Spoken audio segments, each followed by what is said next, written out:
Turkey faces off with China over treatment of the Uyghur ethnic minority. How will this showdown go down?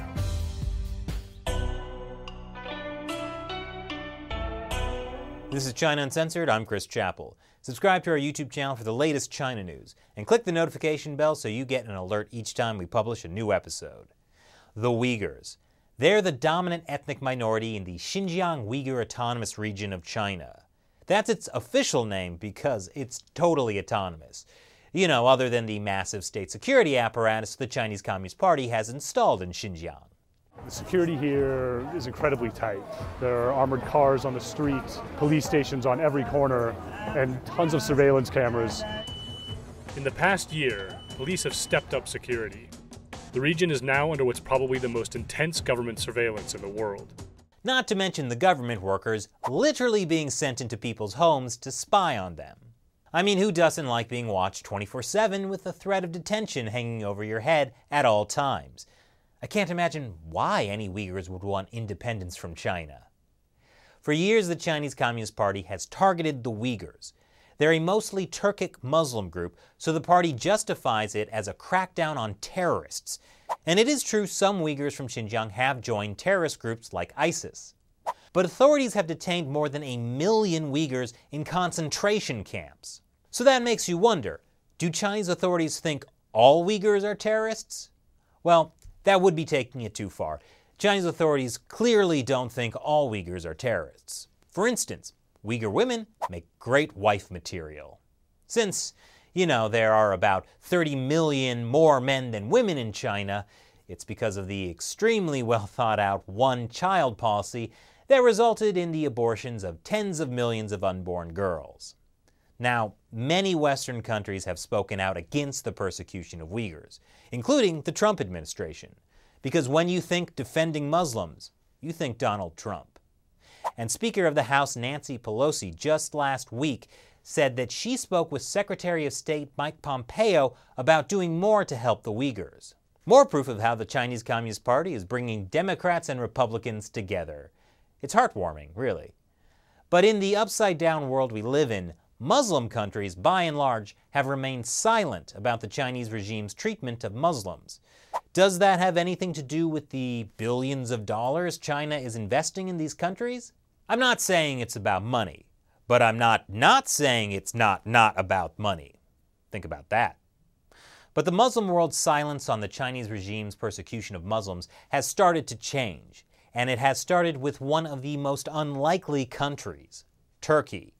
Because when you think standing up to authoritarian persecution, you think Turkish dictator President Erdogan. Turkey has become the first predominantly Muslim country to directly criticize the Chinese regime on the issue. This statement is from the Turkish Foreign Ministry. It specifically calls out the serious human rights violations committed in the Xinjiang region. The statement was made despite a recent $3.6 billion loan from a Chinese state-owned bank. The statement also grieved the death of a famous Uyghur musician and poet, Abdurrahim Heyit. He's been detained in China since 2017. Heyit is incredibly popular in the Turkic world for his art.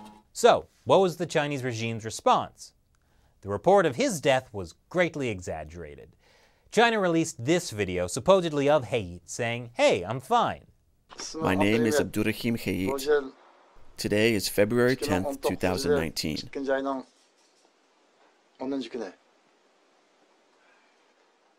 I'm in the process of being investigated for allegedly violating the national laws.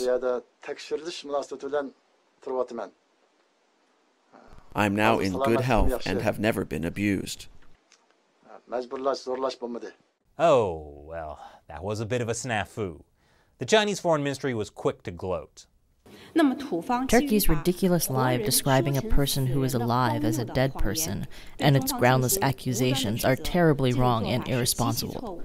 We express resolute opposition to this. Yeah, how dare Turkey call someone dead when that person is obviously alive, but held incognito with his whereabouts unknown? Although, if a government has to release a proof-of-life video to prove that they haven't killed someone, that's not a good look. It's more of a kidnapper look. But let's go back to why Turkey messed up. Because obviously, if that specific fact was wrong, then the entire argument that China is persecuting Uyghurs must be false too. At least according to this statement from the Chinese embassy in Turkey.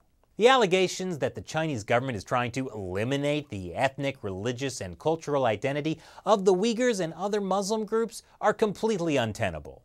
So please stop looking into any alleged stories of torture, like this one. But it was a short-lived victory for the Chinese regime, because you know what the response from Uyghurs around the world has been? Well, if the Chinese authorities are willing to release a video of one Uyghur as proof he was alive, why not release one for every Uyghur in detention? They started the hashtag #MeTooUyghur movement, demanding video proof that their detained friends and relatives are alive. A Uyghur Me Too movement. Look, you know, not all Chinese people imprison Uyghurs.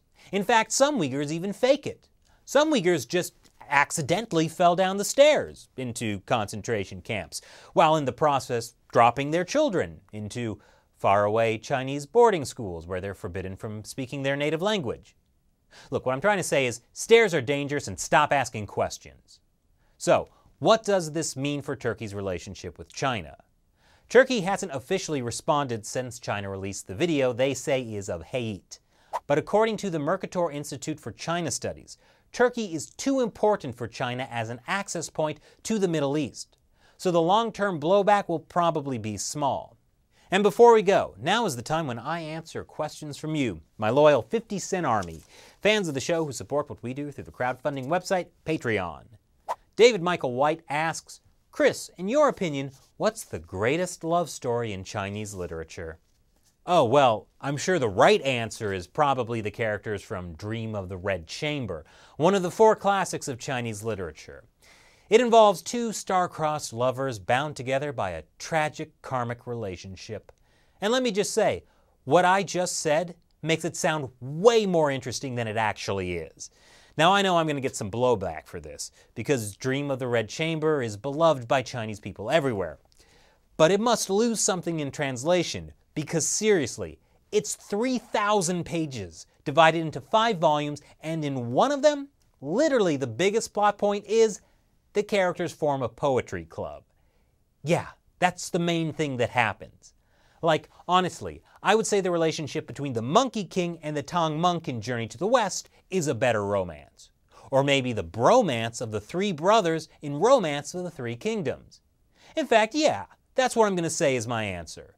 The 3 sworn brothers, Liu Bei, Guan Yu, and Zhang Fei, who swore to die on the same day, is the greatest love story in Chinese literature. But it's not romantic love, it's a bromantic love. Now that classic is incredible. What's that, Shelley? What about the butterfly lovers or the cowherd and weaver girl? Nah, still gonna go with Romance of the 3 Kingdoms. It's right there in the name. Thanks for your question, David Michael White. If you'd like to hear me answer your questions on the show, sign up to support China Uncensored on the crowdfunding website Patreon. It's less than the cost of your daily cup of coffee. Thanks for watching this episode of China Uncensored. Once again, I'm Chris Chappell. See you next time.